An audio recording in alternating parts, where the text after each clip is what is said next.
The Snow Queen, the Shattered Shard of Ice. Before we start tonight's tale, take the time to like this video and subscribe to my channel to never miss one of my new stories. Settle yourself comfortably. Let your breathing slow. Allow the tensions of the day to drift away like leaves on a gentle stream. Close your eyes if you wish, and let yourself be carried back through a few historical notes.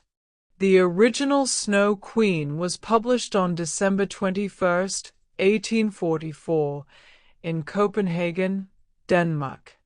The author, Hans Christian Andersen, divided his longest fairy tale into 7 parts, creating what scholars now call a novel-styled narrative. Some believe he drew inspiration from his unrequited love for Swedish opera singer Jenny Lind, known as the Swedish Nightingale, who rejected his marriage proposal in 1844, viewing him only as a brother. Whether the ice-hearted Snow Queen was modeled on this cold rejection remains debated among literary scholars, though Andersen himself wrote that through Jenny Lind I first became sensible of the holiness there is in art. The original tale featured a devil's mirror that magnified all that was ugly and evil while diminishing beauty and goodness. When shattered, its fragments spread across the world, embedding themselves in human hearts and eyes. Our story begins where that ancient tale might have continued. The northern kingdoms. In the far reaches of the Arctic, where the winter sun sleeps for months beneath the horizon and the aurora borealis dances in ribbons of green and violet, there existed kingdoms carved from ice and memory. These were the domains of the Snow Queen, realms that shifted like dreams between the waking world and the world of frost. The Snow Queen's palace stood at the heart of the northernmost territory, built from packed snow that had fallen during the first winter of the world. Its walls were translucent as glacier ice, and within them moved shadows of memories, every moment of cold that had ever touched a human heart. She was tall and slender, her form seeming to shimmer between solid and vapor, as though she might at any moment dissolve into the very air itself. Her eyes, once a brilliant, piercing blue, had softened over the centuries to the pale blue-gray of dawn light on snow. Where once she had reveled in her frozen isolation, now she felt the weight of eons pressing upon her. For the Snow Queen had changed. It had been more than a century and a half since the incident with the boy Kay, when she had taken him to her palace to solve puzzles made of ice. The warm tears of his friend Gerda had melted the fragments of the devil's mirror from Kay's eye and heart, and the Snow Queen had learned something from that defeat. She learned that warmth was not weakness, that love could be stronger than the coldest winter, that her eternal isolation was not power, it was imprisonment. Since then, she has tried to change. She had released the grip of endless winter on many lands. She had learned to let spring return earlier each year. She had even begun to feel something that might have been regret. But the old evils of the world do not die easily. The mirror's last shard.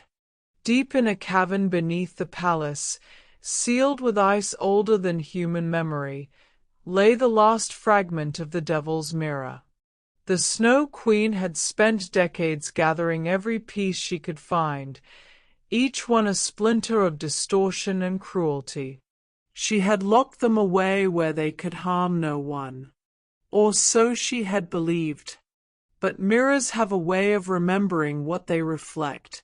And this mirror, the one created by the devil himself, the troll of ancient darkness, had reflected only hatred, ugliness, and despair. It had grown powerful on human misery, and even in fragments, it hungered to return to the world.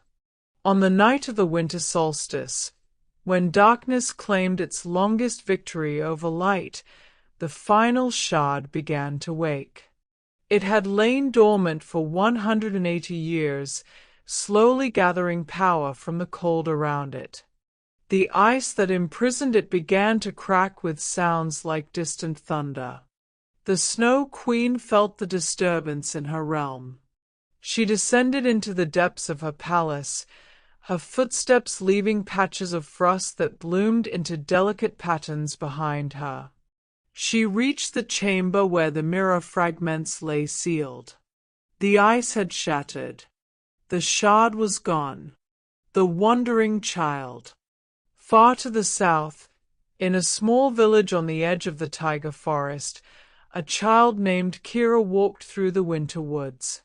Kira was neither holy girl nor holy boy, but rather themselves, a soul in a body still growing, still discovering.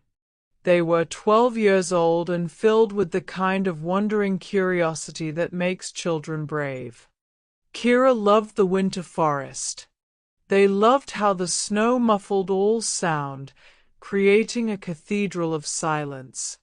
They loved how the bare branches traced complex geometries against the gray sky. They loved the tracks of foxes and hares, the language of survival written in snow. On this particular day, Kira had wandered farther than usual, following a strange light that seemed to dance between the trees.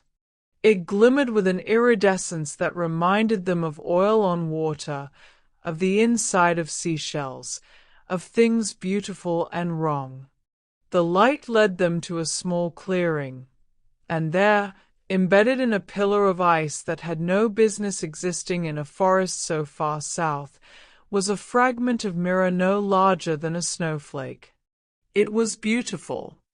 It caught the weak winter sun and split it into 1,000 colors. Kira reached out to touch it. The ice exploded outward with the sound of breaking glass. The mirror shard, freed at last, flew directly into Kira's left eye. The pain was immediate and absolute. Kira screamed and fell to their knees, clutching at their face. But the pain faded as quickly as it had come, leaving only a cold numbness behind. When Kira lowered their hands and opened both eyes, the world had changed. The beautiful silence of the forest was now oppressive and dead. The elegant branches were gnarled and threatening. The animal tracks were evidence of desperate creatures fleeing toward inevitable death. Everything that had been peaceful now seemed menacing.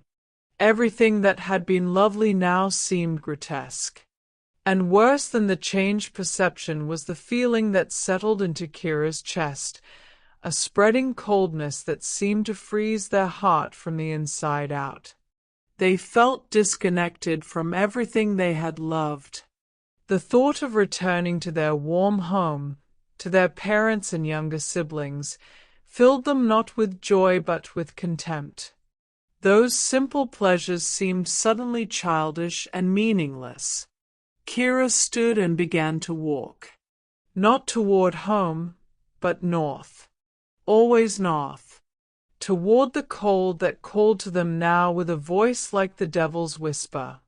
The alliance of winter spirits.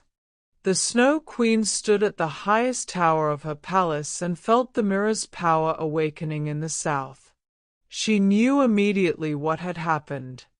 The shard had found a host, a pure heart to corrupt, a clear eye to distort. And through that connection, the ancient evil could once again spread its poison across the world. She had to act, but she could not act alone. The Snow Queen's power was vast within her own domain, but she had spent so long learning to be gentle, learning to release her grip, that she feared her own strength was no longer enough to counter the mirror's malevolence. She called out to the spirits of winter, beings she had long commanded but recently treated as equals. They came because she asked, not because she was compelled. First came the North Wind, ancient and powerful, who had once carried her sleigh across the world. He manifested as a being of pure motion, visible only in the swirl of snow he brought with him. The mirror fragment has awakened, the Snow Queen said. It has found a child. The North Wind howled in displeasure. That accursed glass. We thought it was sealed forever.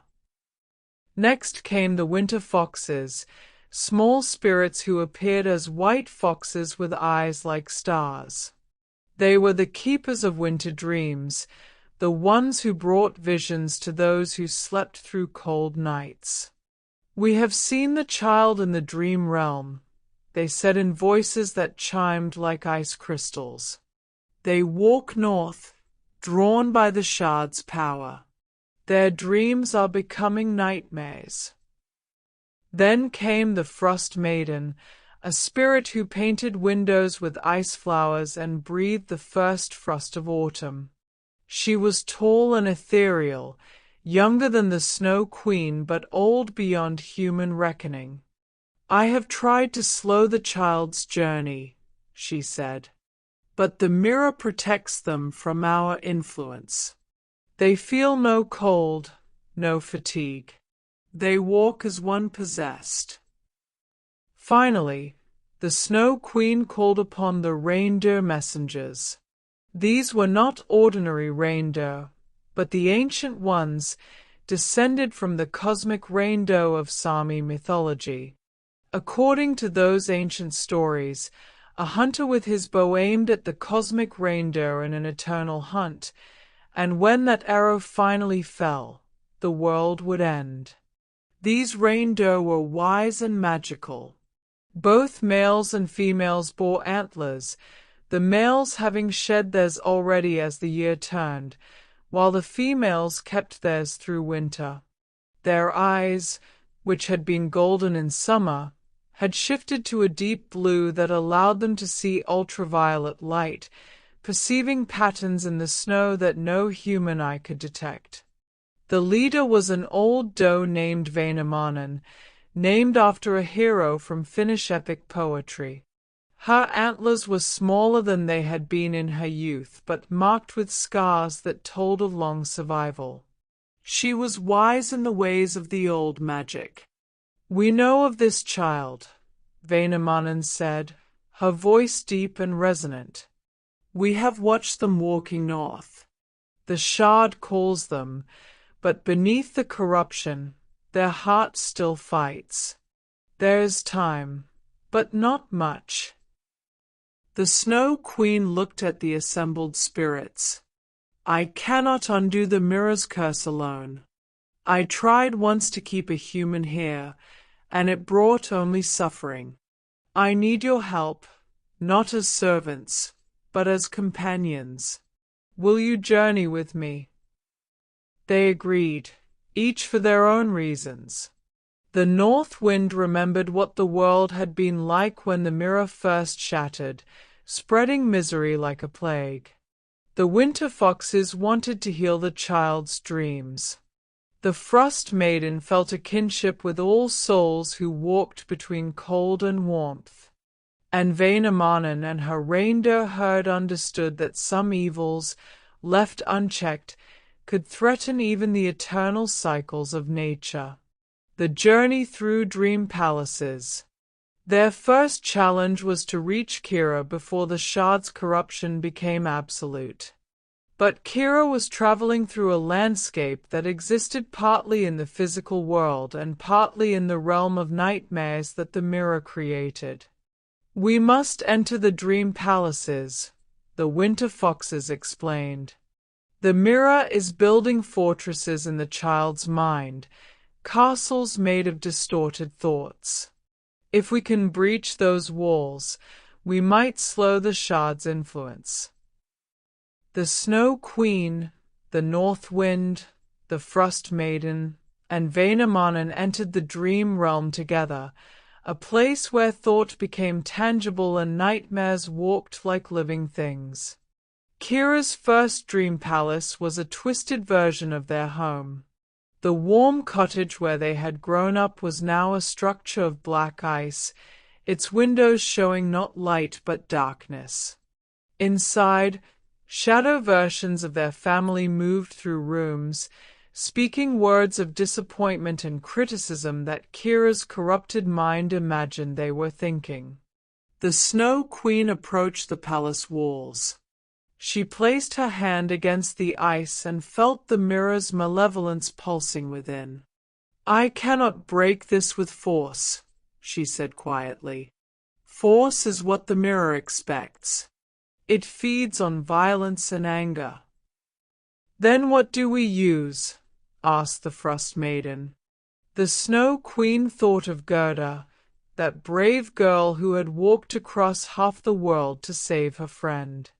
Gerda had defeated the Snow Queen not with magic or might, but with tears of love. "Compassion," the Snow Queen said.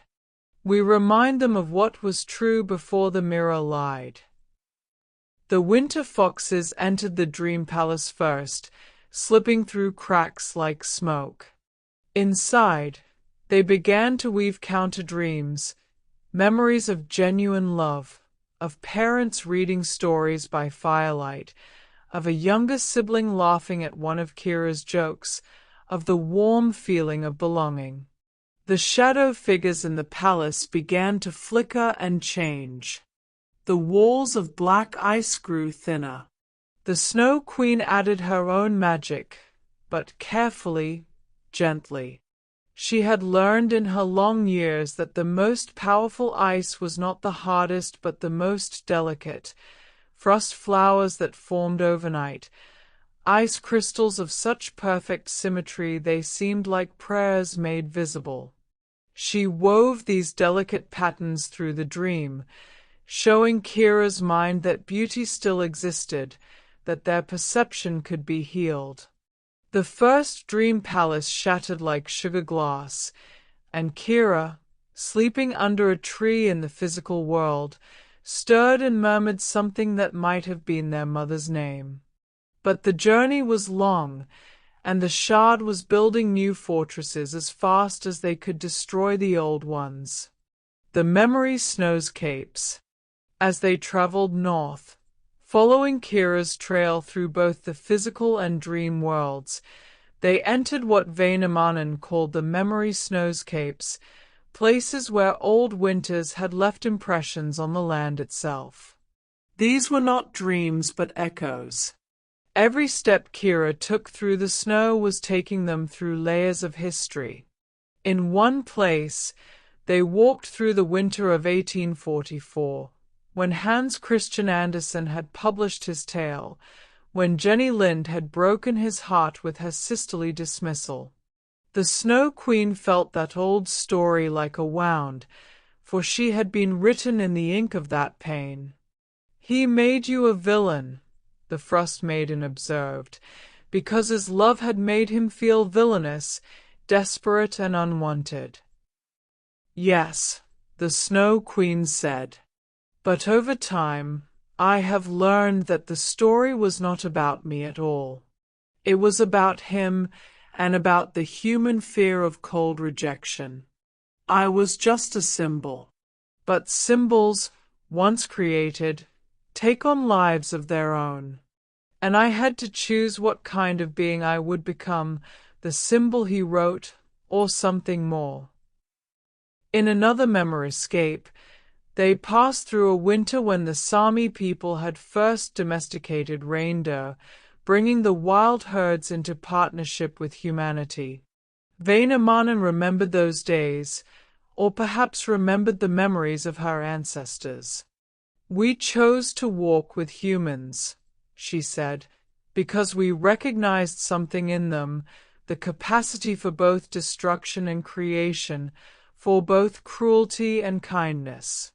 The same capacity we see now in this child, fighting against the Shard." They passed through the winter when the last wolf pack in that region had died, when the white reindeer, symbols of luck and magic in Sámi folklore, had become more common because there were no predators to target their visibility.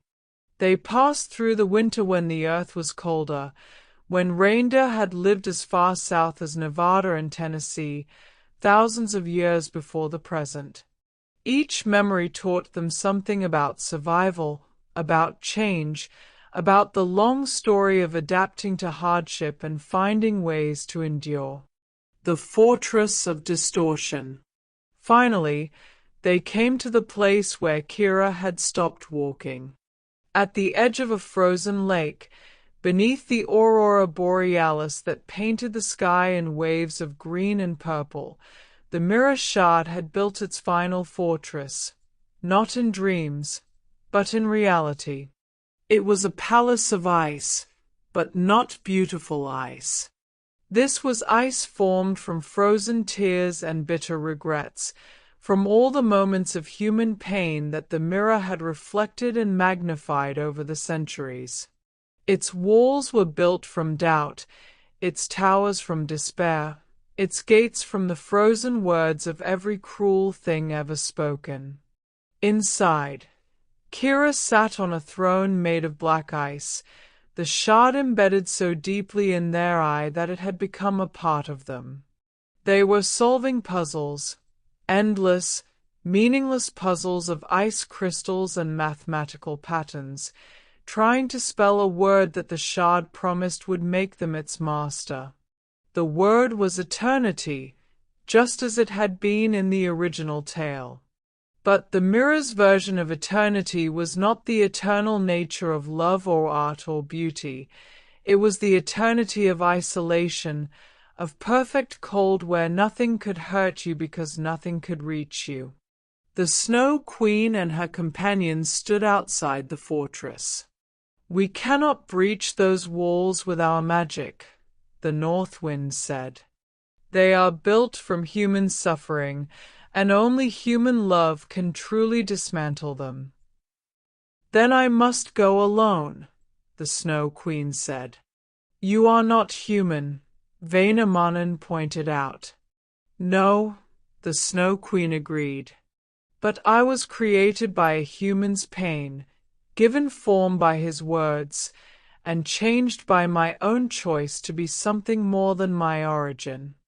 I am as close to human as any spirit can become." She approached the gates of the fortress.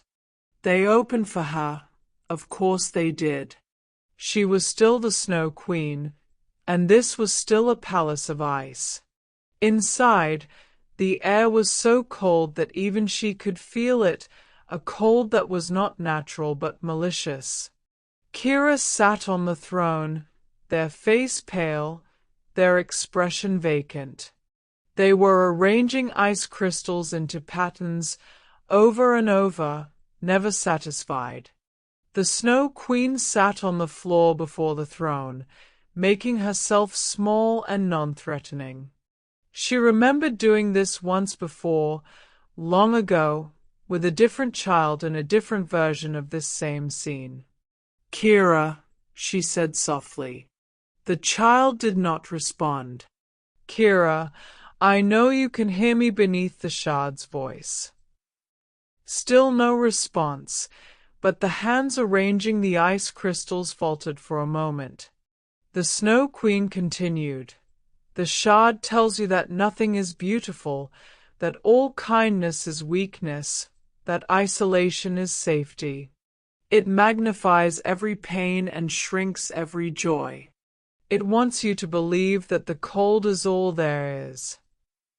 Kira's voice, when it came, was flat and distant. "The cold is truth. Everything else is a lie people tell themselves to avoid despair." "No," the Snow Queen said. "The cold is one truth among many. I know this because I have been cold for longer than human languages have existed.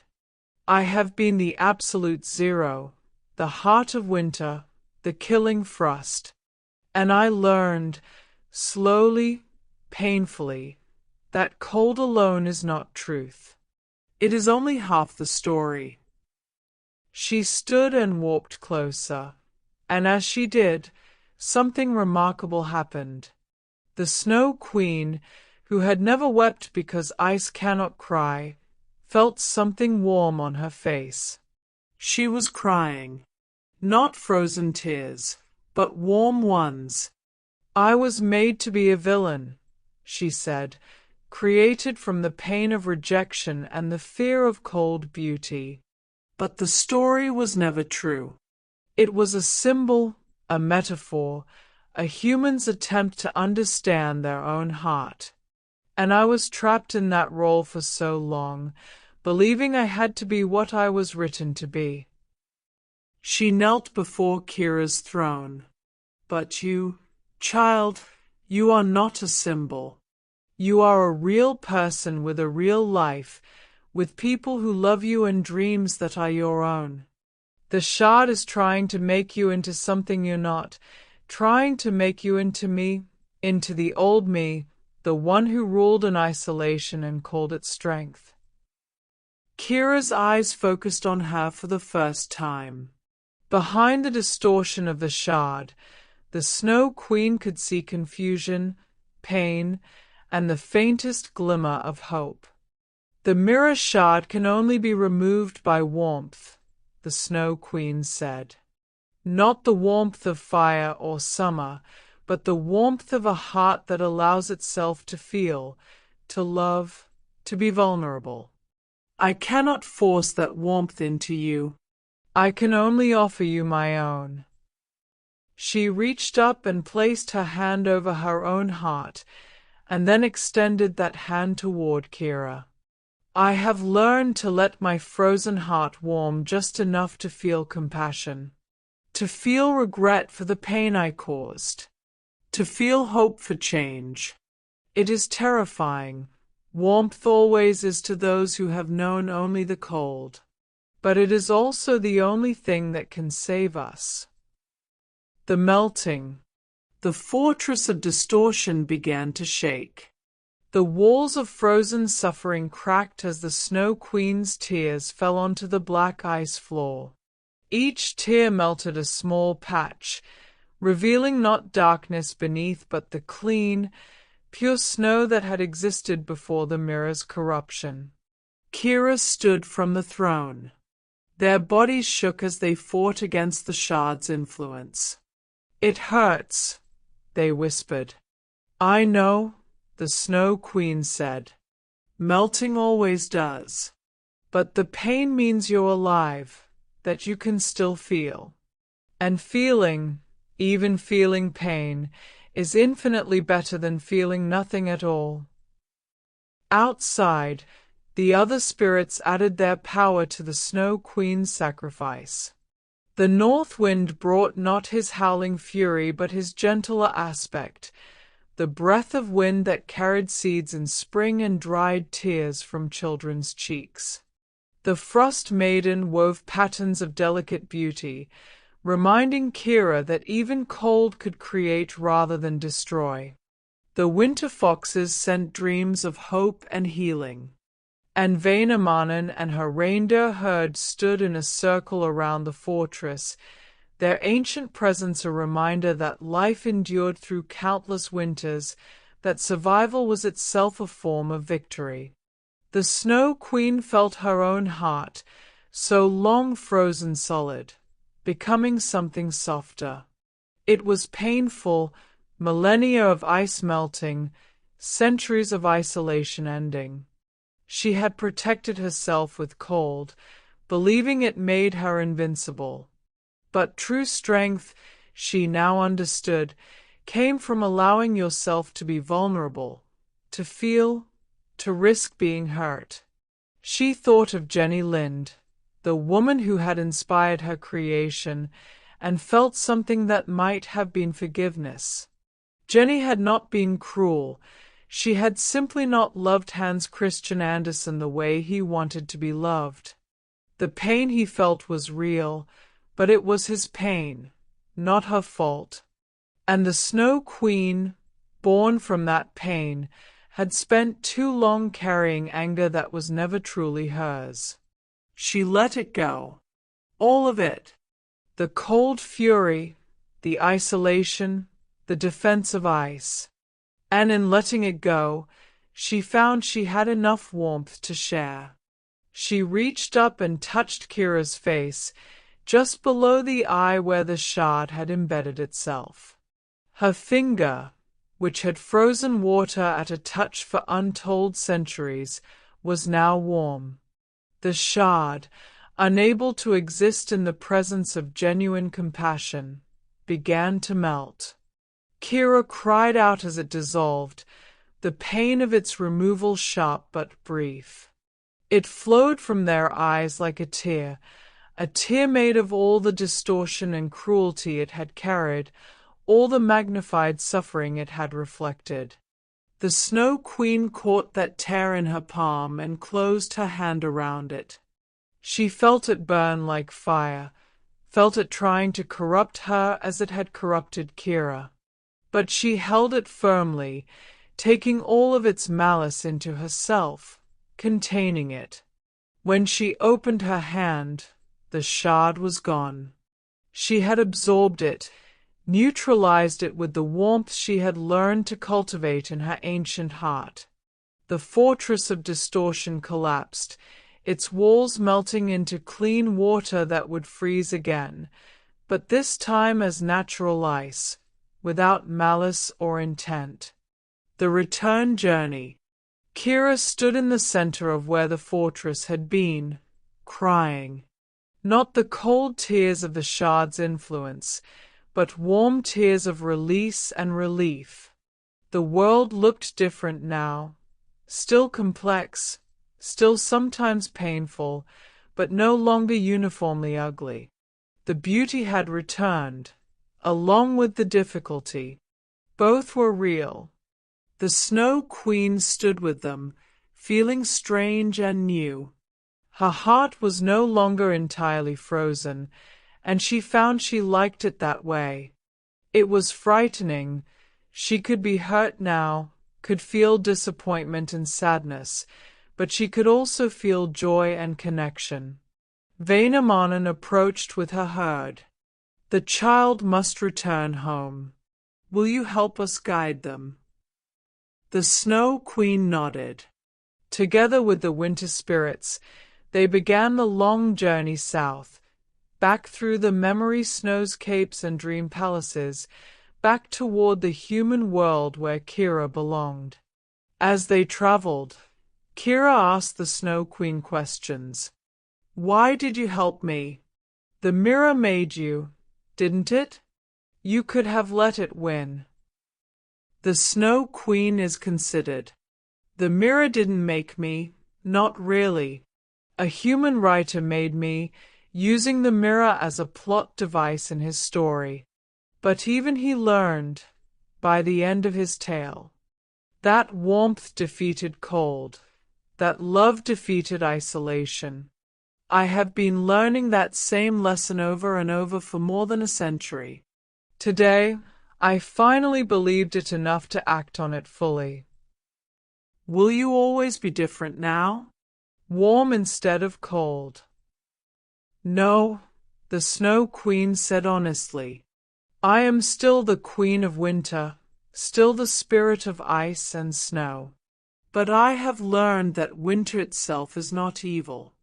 Cold is natural, necessary, part of the cycle.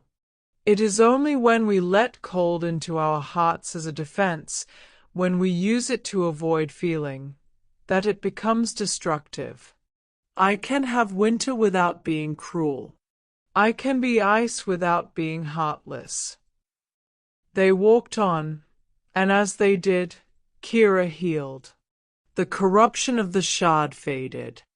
They remembered the good in their life alongside the difficult. They saw the world in all its complexity, not perfectly beautiful, but not perfectly ugly either. Real. When they finally reached the edge of the taiga forest where Kira's village lay, dawn was breaking. It was the winter solstice, the longest night finally giving way to the slow return of light. "Will I see you again?" Kira asked. The Snow Queen smiled, an expression that felt new on her face. "Every winter, when the first snow falls, know that it carries my blessing. I am not a villain, Kira. I am winter itself, necessary, beautiful in my own way, and temporary. I come, and I go, and I return, like all things." She touched Kira's forehead gently. "Thank you for teaching me what the warm tears of a human child taught me long ago, that the only way to truly live is to let your heart remain soft enough to be broken, and brave enough to keep loving anyway." The Changed Kingdom. The Snow Queen returned to her northern realm, but it had changed. The palace, which had been built from the ice of isolation, melted and reformed into something new. It was still cold, still beautiful, but now it had windows that let in light. It had halls where the winter spirits gathered not as subjects but as friends. It had warmth in the heart of its coldness. The mirror's final shard was destroyed, its malevolence dissolved by the warmth the Snow Queen had cultivated.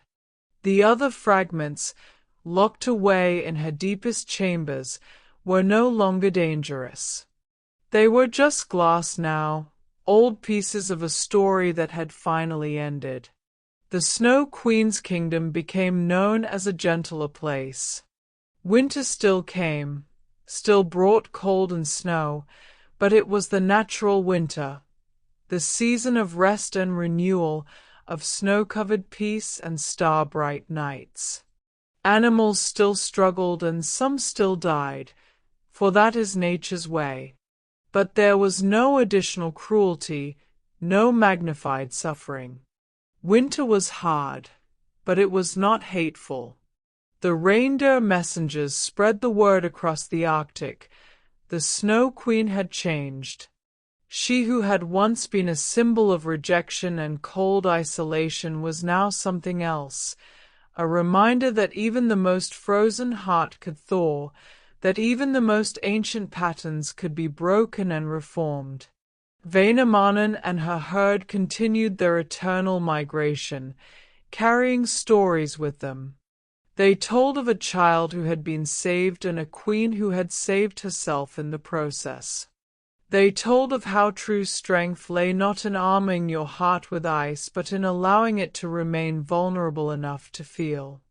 The north wind returned to his wanderings, but now he sometimes carried not just cold but also the scent of the Snow Queen's changed heart, a reminder that even the most powerful forces could learn gentleness. The Frost Maiden continued her work of painting windows with ice flowers, but now her patterns contained new designs, symbols of hope and transformation woven into the crystalline geometry. The winter foxes continued to walk through dreams, but they told new stories now. Stories where the cold was not an enemy but a teacher, where winter was a necessary part of the cycle, where isolation was sometimes needed but never permanent. Epilogue: The True Strength. Years later, long after Kira had grown and perhaps told their own children about the strange winter when they walked north under spell, the Snow Queen would sometimes visit the dreams of those who needed her. Not as a villain, not as a force of corruption, but as a reminder of an important truth, that vulnerability is not weakness, that allowing yourself to feel is the bravest thing any being can do, whether human or spirit. She had learned what Gerda tried to teach her all those years ago, what Hans Christian Andersen tried to teach his readers, what Jenny Lind perhaps taught him without meaning to, that the heart's warmth is more powerful than any cold, but only if we allow ourselves to feel it, even when feeling means risking pain. The Snow Queen's kingdom remained at the top of the world, a place of ice and aurora and star-bright snow. But it was no longer a prison of isolation. It was a palace of transformation, a reminder carved in ice and snow that no heart is so frozen that it cannot be warmed, no soul so isolated that it cannot learn to connect, no being so defined by its origin that it cannot choose to become something new. True strength, she had learned, comes not from cold detachment but from compassionate connection. Not from the refusal to feel but from the courage to feel fully. Not from eternal winter, but from the wisdom to know that spring will come again, that cycles continue, that change is not defeat but transformation. And in her palace of ice, surrounded by spirits who were now her friends, the Snow Queen who had once been a villain, who had been born from rejection and written in pain, finally knew peace. She was winter. She was necessary. She was beautiful in her own way. And she was, at last, free. The end. Historical notes. This story draws on several true facts and historical elements. Hans Christian Andersen's The Snow Queen was indeed published on December 21, 1844, as part of New Fairy Tales. First volume. Second collection. It is one of Andersen's longest works, divided into 7 parts, and features a devil's magic mirror that magnifies ugliness and evil while diminishing beauty and goodness. Jenny Lind, the Swedish opera singer known as the Swedish Nightingale, met Andersen in 1840. Andersen fell deeply in love with her, but when he finally proposed marriage, she kindly but firmly rejected him, telling him in an 1844 letter, "Farewell. God bless and protect my brother is the sincere wish of his affectionate sister, Jenny." Literary scholars, including biographer Carol Rosen, have theorized that Andersen modeled the ice-hearted Snow Queen on Lind following this rejection. However, Andersen himself wrote positively about Lind in his autobiography The Story of My Life, stating, "Through Jenny Lind I first became sensible of the holiness there is in art." Reindeer mythology features prominently in Arctic cultures. The Sámi people of northern Scandinavia have many legends about reindeer, including beliefs that white reindeer were the most magical and would bring luck, riches, and eternal happiness if caught. In Sámi mythology, there is a story of a cosmic reindeer being eternally hunted, and when the arrow finally strikes, the world will end.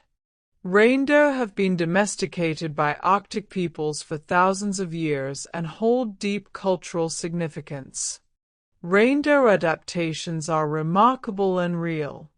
Both male and female reindeer have antlers, unique among deer species.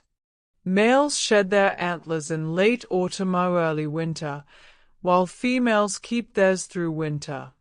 Their eyes change color with the seasons, golden in summer and blue in winter, to adapt to different light levels. They can see ultraviolet light, which helps them spot predators and find food in snowy landscapes. Their hollow hair provides exceptional insulation, and they are so well insulated they don't melt snow when lying down. The moral of the original tale, that love and compassion can overcome coldness and isolation, and that maintaining a childlike, innocent heart is a form of strength, remains central to this retelling, though here we explore it from the perspective of the villain learning and changing. Hopefully, you have enjoyed this story. Visit us in a few days for a new story. Good night, and may your dreams be gentle.